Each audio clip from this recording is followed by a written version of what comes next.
بسم الله الرحمن الرحيم.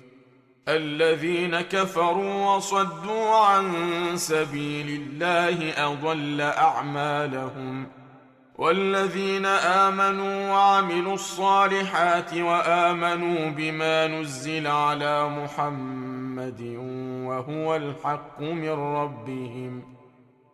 الحق من ربهم كفر عنهم سيئاتهم وأصلح بالهم.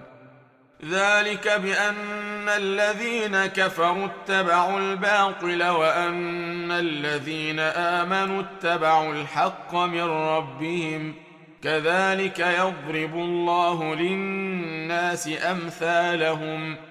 فإذا لقيتم الذين كفروا فضرب الرقاب حتى إذا أثخنتموهم فشدوا الوثاق فإما منا بعد وإما فداء حتى تضع الحرب أوزارها. ذلك ولو يشاء الله لانتصر منهم ولكن ليبلو بعضكم ببعض. والذين قتلوا في سبيل الله فلن يضل أعمالهم، سيهديهم ويصلح بالهم ويدخلهم الجنة عرفها لهم.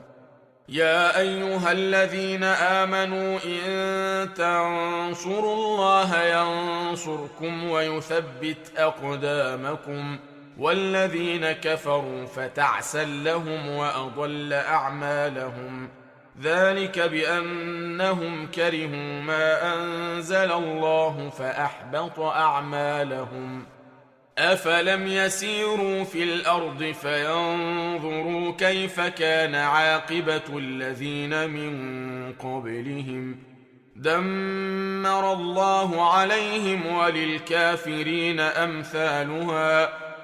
ذلك بأن الله مولى الذين آمنوا وأن الكافرين لا مولى لهم. إن الله يدخل الذين آمنوا وعملوا الصالحات جنات تجري من تحتها الأنهار، والذين كفروا يتمتعون ويأكلون كما تأكل الأنعام والنار مثوى لهم. وكأي من قرية هي أشد قوة من قريتك التي أخرجتك أهلكناهم فلا ناصر لهم. أفمن كان على بينة من ربه كمن زين له سوء عمله واتبعوا أهواءهم.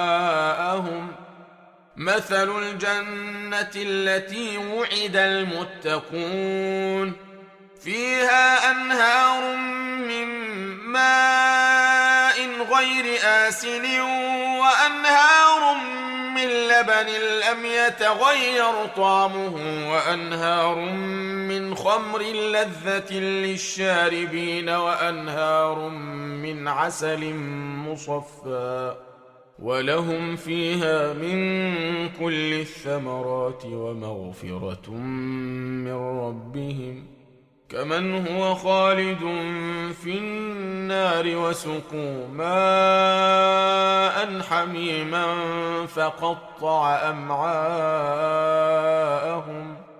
ومنهم من يستمع إليك حتى إذا خرجوا من عندك قالوا للذين أوتوا العلم ماذا قال آنفا أولئك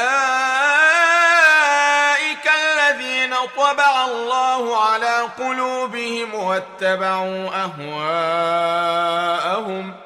والذين اهتدوا زادهم هدى وآتاهم تقواهم. فهل ينظرون إلا الساعة أن تأتيهم بغتة فقد جاء أشراطها فأنى لهم إذا جاءتهم ذكراهم فاعلم أنه لا إله إلا الله واستغفر لذنبك وللمؤمنين والمؤمنات والله يعلم متقلبكم ومثواكم.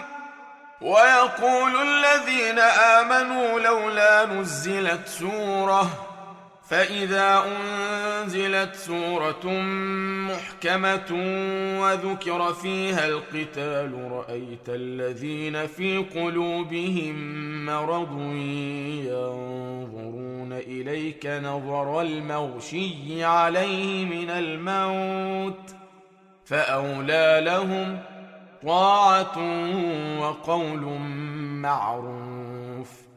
فإذا عزم الأمر فلو صدقوا الله لكان خيرا لهم. فهل عسيتم إن توليتم أن تفسدوا في الأرض وتقطعوا أرحامكم أولئك الذين لعنهم الله فأصمهم وأعمى أبصارهم أفلا يتدبرون القرآن أم على قلوب أقفالها إن الذين ارتدوا على أدبارهم من بعد ما تبين لهم الهدى الشيطان سول لهم وأملى لهم ذلك بأنهم قالوا للذين كرهوا ما نزل الله سنطيعكم في بعض الأمر والله يعلم إسرارهم فكيف إذا توفتهم الملائكة يضربون وجوههم وأدبارهم ذلك بأنهم اتبعوا ما أسخط الله وكرهوا رضوانه فأحبط أعمالهم. أم حسب الذين في قلوبهم مرض أن لن يخرج الله أضغانهم ولو نشاء لأريناكهم فلعرفتهم بسيماهم ولتعرفنهم في لحن القول والله يعلم أعمالكم ولنبلونكم حتى نعلم المجاهدين منكم والصابرين ونبلو أخباركم إن الذين كفروا وصدوا عن سبيل الله وشاقوا الرسول من بعد ما تبين لهم الهدى لن يضروا الله شيئا وسيحبط أعمالهم. يا أيها الذين آمنوا أطيعوا الله وأطيعوا الرسول ولا تبطلوا أعمالكم إن الذين كفروا وصدوا عن سبيل الله ثم ماتوا وهم كفار فلن يغفر الله لهم فلا تهنوا وتدعوا إلى السلم وأنتم الأعلون والله معكم ولن يتركم أعمالكم إنما الحياة الدنيا لعب ولهو وإن تؤمنوا وتتقوا يؤتكم أجوركم ولا يسألكم أموالكم إن يسألكموها فيحفكم تبخلوا ويخرج أضغانكم ها أنتم هؤلاء تدعون لتنفقوا في سبيل الله فمنكم من يبخل ومن يبخل فإنما يبخل عن نفسه والله الغني وأنتم الفقراء وإن تتولوا يستبدل قوما غيركم ثم لا يكونوا أمثالكم